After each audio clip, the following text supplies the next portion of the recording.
Hello everyone, this is professor Shahid Abawa and आज जो हम टॉपिक कवर करेंगे that is classification of services. ठीक है, सर्विस को किस तरीके से क्लासिफाई किया गया है आज हम ये वीडियो में कवर करेंगे। तो फर्स्ट देख लेते हैं, जैसे कि लास्ट लेक्चर में बताया था मैंने, व्हाट इज सर्विस, है ना। सर्विस जो है वो एक्ट है या परफॉर्मेंस है जो कि इनटेंजिबल होती है ना, जो ऑफर होती है one party to another party. Alright, अभी service, classification of services. See, the scope of service sector is closely linked with classification या हम कह सकते हैं types of services. सबसे पहला जो classification है वो है degree of customer contact. See, services can be classified on the basis of degree of customer contact with the service provider or the service staff, है ना। For example, service high contact में हो सकता है as in house education, है ना, wherein a student may spend a lot of time with the teacher.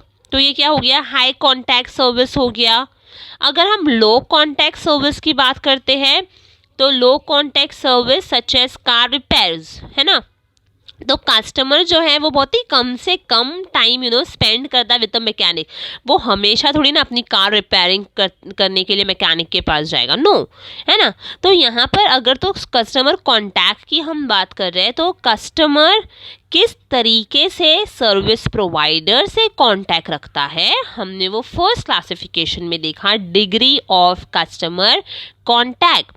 Okay, so the degree of customer contact may be measured in terms of time which a customer spends with the service provider. Clear? Next, degree of customization. See, service organizations can be classified on the basis of customization of service. Customization is nothing but to meet the needs of individual customers. For example, tailoring service, है ना। Tailoring service में high degree of customisation होगा, ठीक है। क्यों? क्योंकि अगर हम टेलर के पास जाते हैं, ठीक है, तो टेलर को पता होना चाहिए ना, अगर हमें ड्रेस बनाना है तो कौन से साइज का होना चाहिए, ठीक है, उसकी लेंथ कितनी होनी चाहिए, एक्सेट्रा एक्सेट्रा। अगर हम मीडिया एंटरटेनमेंट सर्विस की बात करते हैं तो यहाँ पे बहुत ही लो डिग्री ऑफ कस्टमाइजेशन होगा। क्यों? Because the programmes are designed for mass audience rather than individual viewers. तो यहाँ पर मैंने दो एग्जाम्पल्स दिया, एक तो है इंडिविजुअल नीड्स का और एक मैंने दिया है मास ऑडियंस का। तो ये होता है द रिक्वायरमेंट और the to meet the needs of individual और mass customers. Clear? Next is degree of discretion. See, services can be classified on the basis of degree of discretion that can be exercised by the service staff.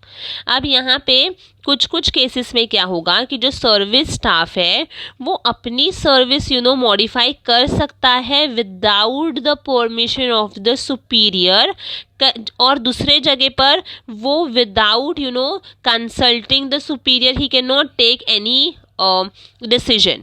For example यहाँ पे consultancy firm ले लो, ठीक है। Consultancy firm अगर है तो front office management staff जो होगा वो जजमेंट कर सकता है इन द सर्विस पैकेज और the process without taking the permission from the superior. पर मैंने दूसरी जगह में कहा कि जो सबऑर्डिनेटर्स होंगे वो विदाउट परमिशन सुपीरियर के कुछ भी नहीं करेंगे। तो ये दूसरा एग्जाम्पल हम डॉक्टर का ले सकते हैं, है ना। नर्स खुद से कुछ भी डिसीजन नहीं ले सकती है, ही और she need to take the permission of the doctor and then he वो मेडिकल सर्विस प्रोवाइड कर सकती है, right.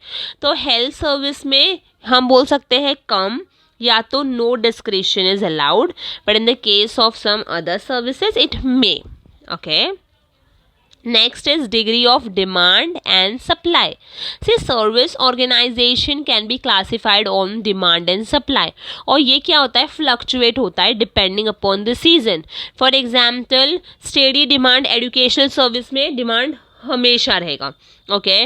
But in case of service of hotels, okay, तो यहाँ पे depending upon the seasons fluctuate हो सकता है, टूरिस्ट डेस्टिनेशंस, ओके। तो यहाँ पे the service of demand and supply can very, can fluctuate depending upon the season. पर कुछ कुछ सर्विस, फॉर एग्जाम्पल अगर मैं बैंकिंग की सर्विस की बात करूँ तो ये तो क्या होगा, साल के 12 महीने यूज़ हो सकती है ना। पर जो दूसरा एग्जाम्पल मैंने कहा था होटल्स का, वो डिपेंडिंग अपॉन द सीजन के ऊपर हो सकता है। Next is degree of skill. See skills बहुत मायने रखता है, बहुत ज़्यादा इंपॉर्टेंट रखता है। Some service requires highly skilled employees whereas other में रिक्वायर लेस स्किल्ड एम्प्लॉयज़, है ना। तो फॉर एग्जाम्पल IT सर्विस, यहाँ पे IT सर्विस की अगर मैं बात कर रही हूँ, कंसल्टेंसी सर्विस की मैं बात कर रही हूँ, मेडिकल सर्विस की मैं बात कर रही हूँ, तो भाई इन्हें तो हाईली स्किल्ड होना चाहिए, है ना। पर अगर मैं बात कर रही हूँ हाउस पेंटिंग की, ठीक है, रिटेल ट्रेड और ड्राई क्लीनर की, तो यहाँ पे सेमी स्किल्ड या अनस्किल्ड लोगों को भी हम रख सकते हैं, है ना, वी एम्प्लॉय देम। तो यहाँ पर हम बात कर रहे हैं डिग्री ऑफ स्किल्स के कि किस तरीके से सर्विस जो है प्रोवाइडर वो स्किल्स इंपॉर्टेंट रखता है या फिर नहीं भी रखता है। And the last is social service.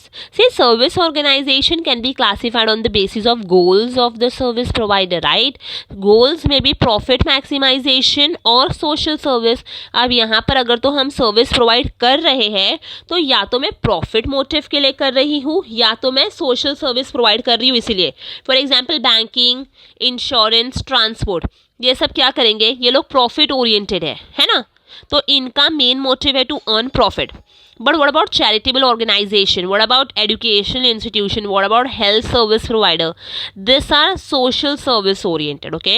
So services can be for profit, can be for society also. All right? तो ये था classification of service sector.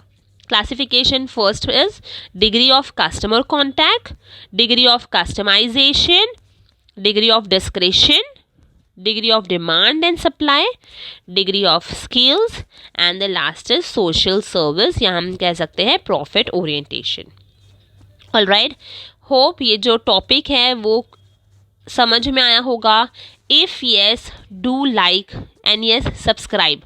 और अगर कुछ भी प्रॉब्लम है, कुछ भी डाउट है, please do comment. Your comment means a lot. And comment जब आप लोग देते हैं तो कहीं ना कहीं हमें मौका मिलता है हमें इम्प्रूव करने के लिए, ओके. तो please do comment. Thank you.